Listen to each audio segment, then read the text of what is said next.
Alright, I'm not sure how well you guys can hear me right now, but because I do have my phone on the phone mount, so I'm not sure it's gonna block the speaker or not. So, alright, what's my whole reason coming on live? I'm gonna tell you guys why I'm coming on live.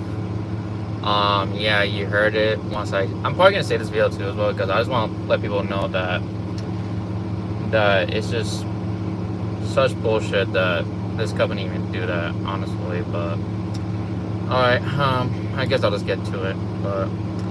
And yes, Heartland did ground me for 24 hours, and I'm gonna explain why they did that. And to me, I feel like it's just such bullshit, in my opinion, of why they grounded me. So long story short, on Saturday, right? So I think it was Friday, yeah, it was Friday. Last Friday, basically. So I was picking up in SoCal. I want to remember what city it was on Friday. It was in Palmdale. Have I said it right? Palmdale, California. It's next to Ontario and all that stuff. So it wasn't too far from it. So I was picking a little from there, and then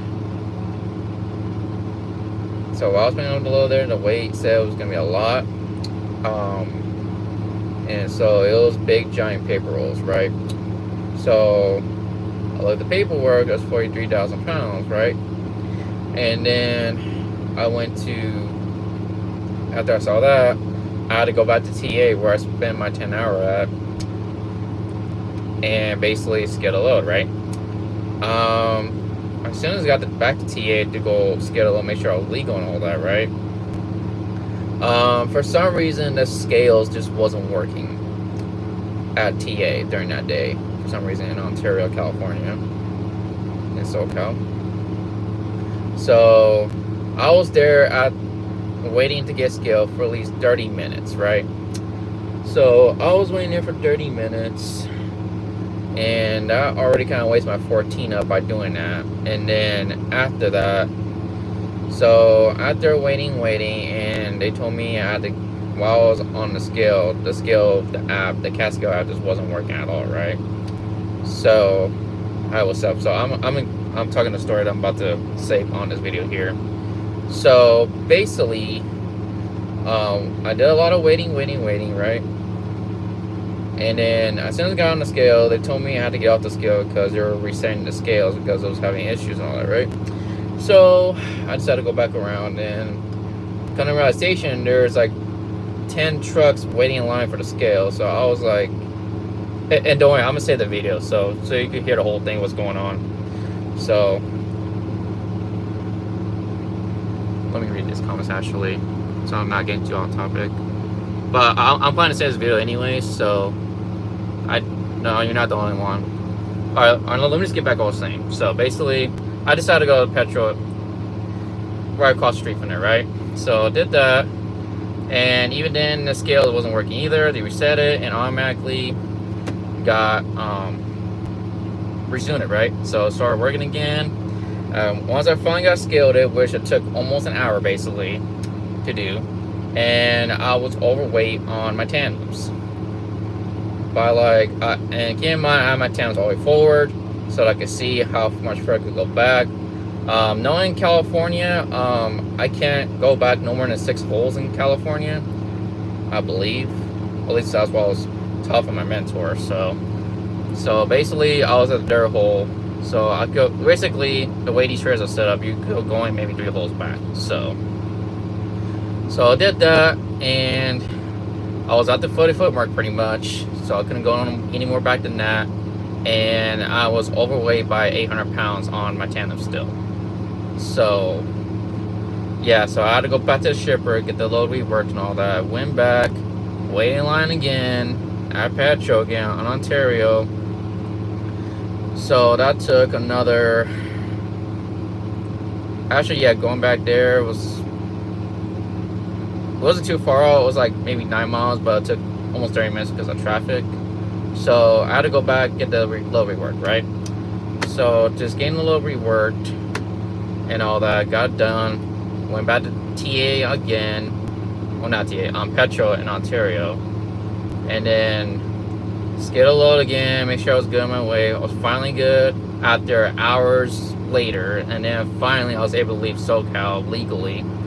So basically, my 14-hour clock now is just basically ticking down this point. So basically, I had to keep going.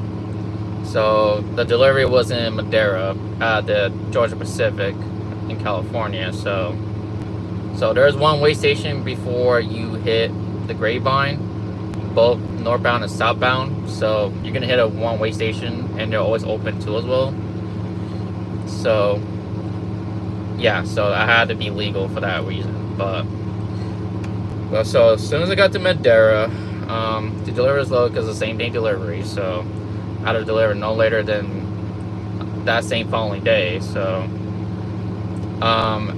it was a live unload, but it was an open window live unload. So I had to do it, come back, go over there no later than midnight, basically. So I got there, I think around 10-ish. I want to say in Madera, GP, and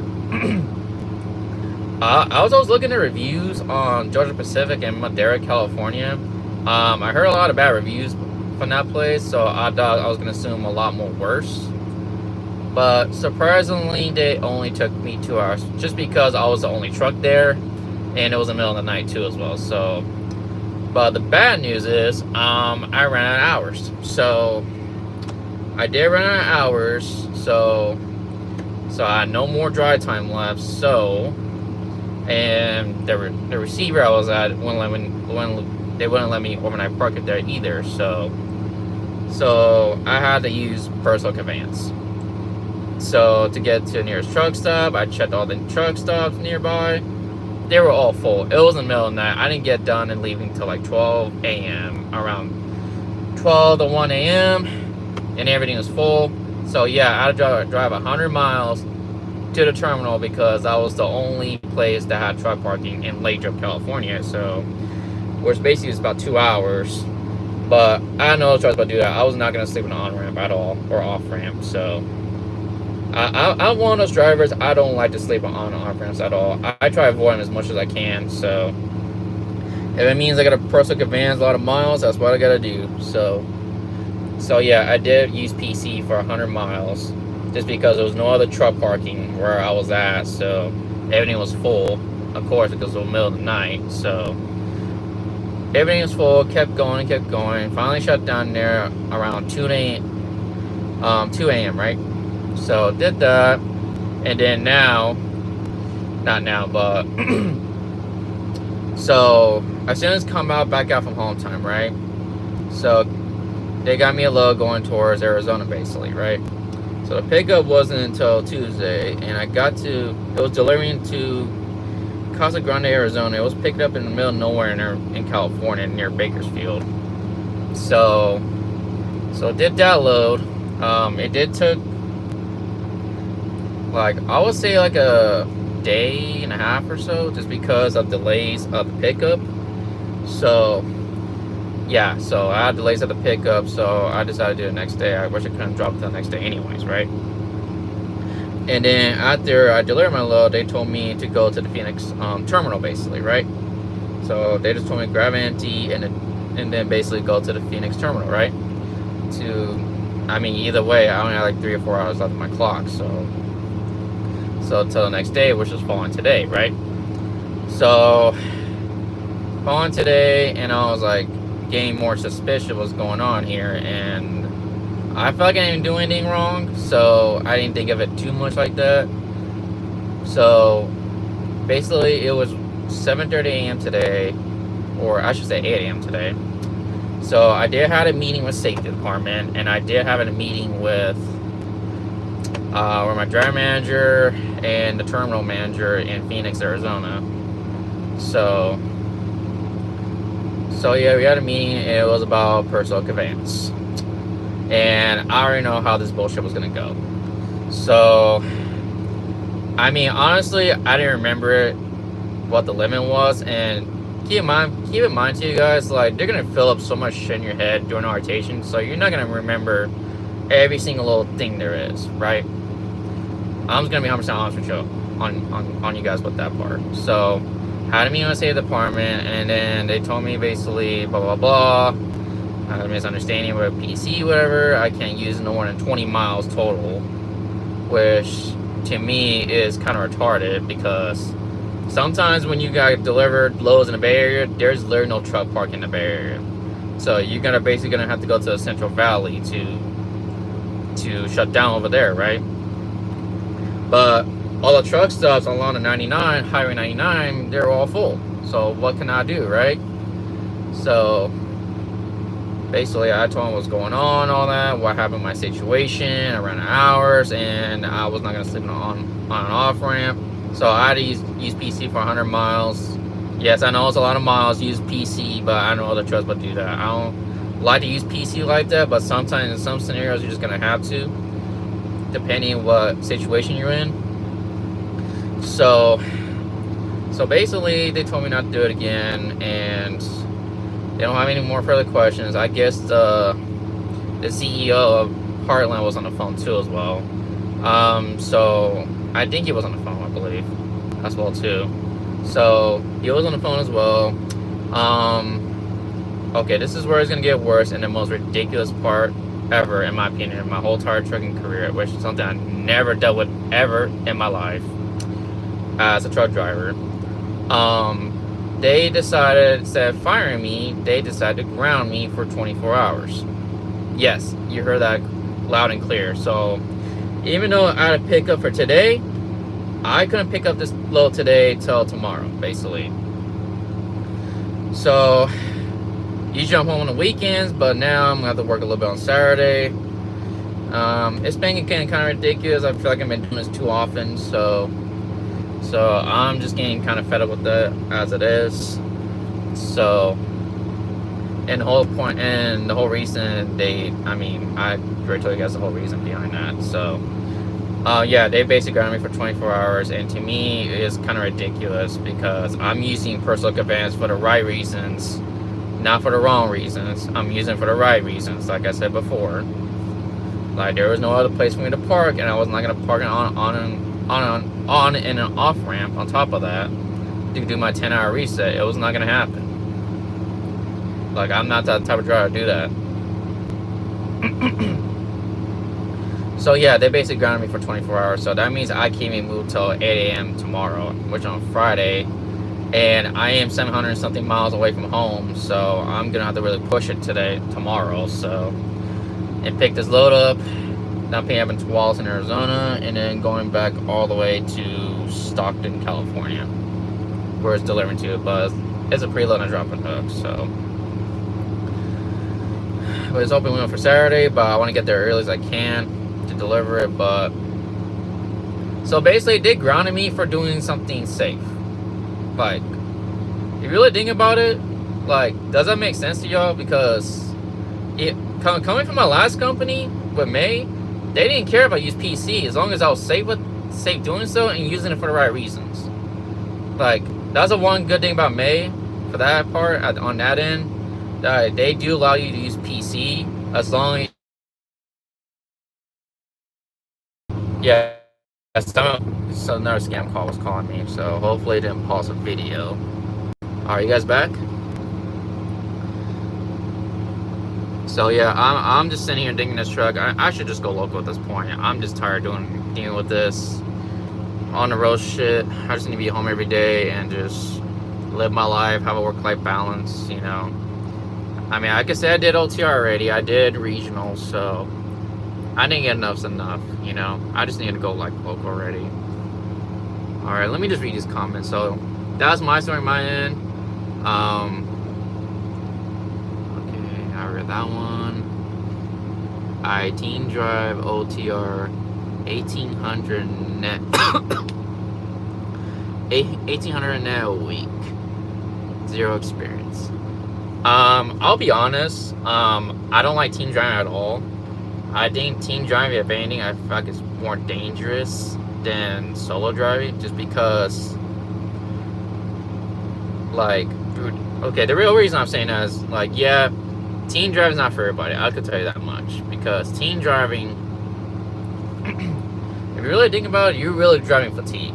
And the reason I say that is because while you're in the back of that sleeper back there, while this truck is moving, you're not gonna get a good well's rest right there. I'm just gonna be real with you on that, because trust me, I'm glad to do teen driving, but I heard a lot of horror stories with teen driving. So, but teen driving wise, I feel like they should pay a lot more than $1,800 a week. That's because you're basically driving fatigue all the time, basically.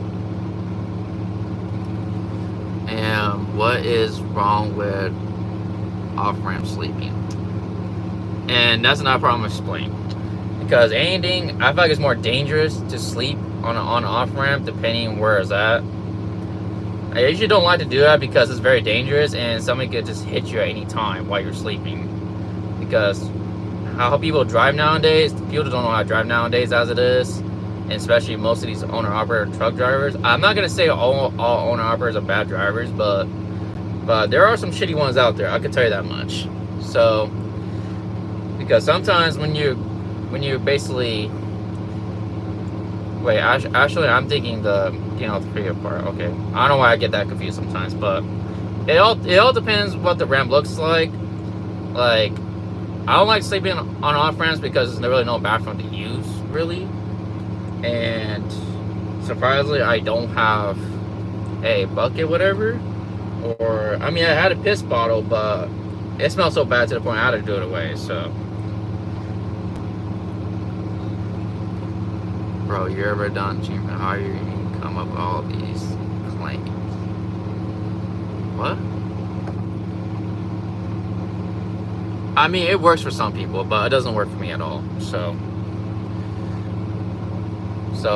like I said before, very beginning, teen driving is not for everybody. Like, some people like it, some people don't. And I'm just one of those people that just doesn't like doing teen driving. So, it's just my own opinion. I don't think it's worth it. In my own opinion, to some people it is, yeah. But if it works for you, it works for you. But I just feel like for teen driving alone, it should be paid a lot more than $1,800 a week, honestly. Especially, I don't know, like, to me, well, when I was with my mentor, right, like, it was hard for me, even alone, to sleep in the same truck with somebody else at the same time. Because I don't know, these trucks alone, the space on these trucks are so small as it is, and even with two people in here, I was starting to feel claustrophobic a little bit. I'm not gonna lie to you on that, because there's not really too much room here, not too much space. So having two people in the same area, I don't know. To me, I just feel claustrophobic that way. That's just my own opinion. So at the end of it, I'm just speaking my own opinion about it. Some people may say different. Otherwise, I'm allowed to have an opinion at the end of the day. So. I mean, but hey, if it works for you, it works for you. But it doesn't work for me at all. My own opinion. So yeah, so I'm just sitting chilling here. And it's worse because it's actually triple digits over here in Phoenix. So that's why I'm just in the truck all damn day, because it's too hot to do anything. So, I mean, I did go out a little bit earlier to get some brunch and all that and came back. So I did a little something today, so that way I could just get away from this truck a little bit. So, but yeah, I'm just thinking about going local at this point. I'm thinking I'm just done doing regional at this point. And Heartland stuff, I think I'm just done with them too as well. Like, there's so much BS I had to deal with this company in a way. And also, I do have a vlog coming out too as well. Probably sometime this weekend or on Monday, which I do need to work on it. So I did film a vlog before this scenario happened, so so just keep in mind about that and keep an eye on that video. It will be out pretty soon, hopefully no later than Monday. So I just gotta like edit everything in. So, and yeah, so this is what the bulk I gotta deal with. Yeah. So, hey, let me know if you guys got grounded from a trucking company, because I'm telling you, when I was with May Trucking Company, I never got grounded once. yeah, they just told me I have a meeting with a few days, discuss, and then told me not to do it again, and then basically have my merry way out of there, and I was gone. They could have just done that, you know? They could have just done that, you know? They could have just basically told me not to do it again, whatever, for next time, don't do it again, blah, blah, blah, and then I'll be my merry way out of here, you know? But no, they decided to ground me instead for 24 hours. In this freaking truck, so, in Phoenix. So, yeah, I'm probably going crazy at this point. Just because, like, in a way, it just sucks being here, honestly. So I've thought about doing dump trucks too as well, just to try something different. I need to try to do something different already with trucking. I just need to get away from drive-in and reefer and all that. I just need to get away from that crap. There's no money in this crap at all, honestly. Like, I need to start doing something else. Like, you know, maybe flatbed, dump trucks. Maybe little boys, we'll see. We'll see with flatbed first, I guess. But some people will like it, you know. Do something different, you know, besides doing drive-ins, door swinging stuff, you know. But I thought about doing like ports as well too, but the ports are kind of just bad right now. And it's almost similar, but not really. But as doing drive-in / reefer.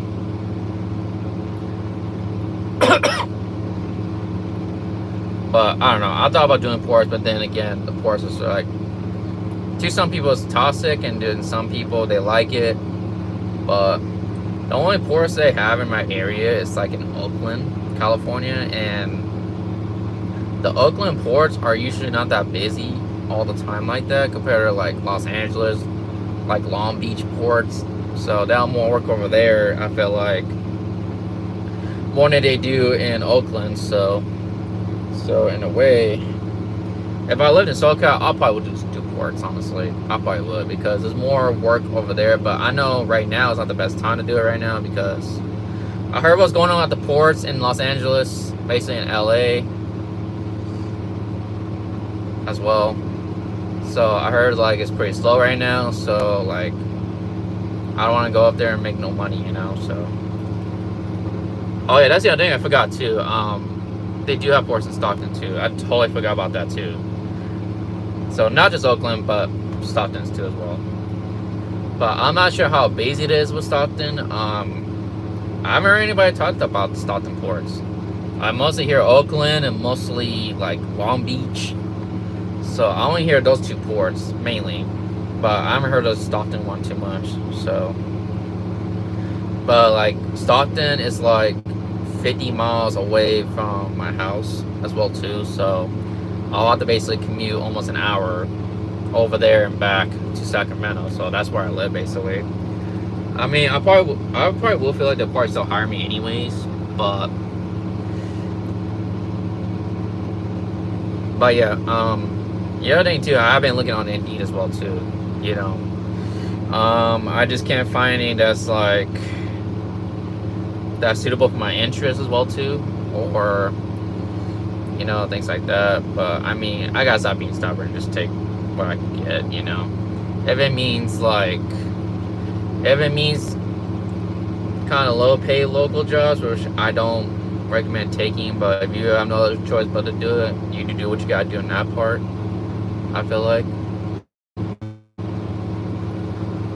Alright, what's your favorite route? So, alright, my favorite routes. So, since I've been trucking for almost 2 years now, right? I know a lot of people are going to probably say different otherwise, but I would say the US Highway 95, going from Northern Nevada to Las Vegas. I like that route a lot better. It's just because like it's beautiful scenery over there. I don't know what it is about the US 95 going from, I think it's called Fallon, Nevada, something like that. I think it starts there. Don't call me now, I could be wrong, but yeah, going from there to Las Vegas, I feel like that is literally my favorite routes to be on, honestly.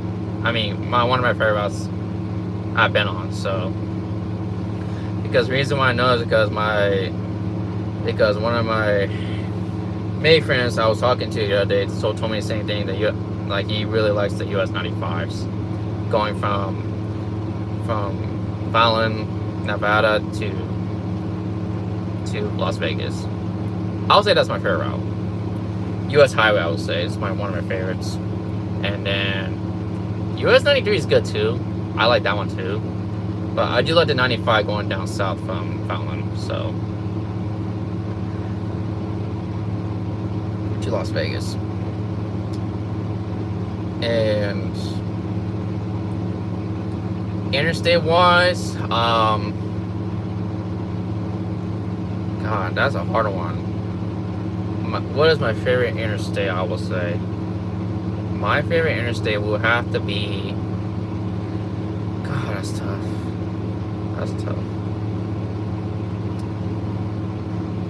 I want to say the 5, but then at first it was the 5, but then once I got on the 10, I like the 10 much better, just because like the 10, I like Interstate 10. The more I get on Interstate 10, I actually like Interstate 10 better, in my opinion. Besides in SoCal, besides the Ontario area, San Bernardino area, like I say one of my favorite highways is probably Interstate 10, just because you don't have to deal with snow, all that. You don't have to deal with chaining up. But yeah, you got some bad winds. Yeah, it's gonna be very hot over there. Obviously, you're gonna be in the middle of the desert. So going from SoCal to Phoenix, I say that's like, I guess, number 1 favorite interstate route, I would say.